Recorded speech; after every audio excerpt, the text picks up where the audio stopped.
bir sorundur ama bu sorun Türkiye'de Kürt sorunu değil, Kürdistan'da Türkiye Cumhuriyeti Devleti'nin inkar ve asimilasyon sorunudur.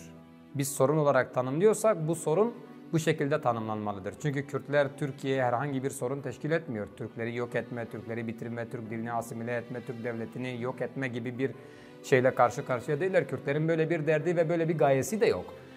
Problem ve sorun Türkiye'nin Kürtleri yok sayması, Kürt ve Kürdistan realitesini yok sayması. Sorun olan budur ama bu bir sorun olarak değil, bir konu olarak ele alınıyorsa da bu konular sorun haline getirilmiş. Eğer sorun haline getirilmeseydi zaten şu an bir yıldır bir süreç yürütmezlerdi ve yaklaşık 100 yıldır bu kadar kavga, bu kadar gürültü olmazdı. Dolayısıyla bunlar bir sorundur.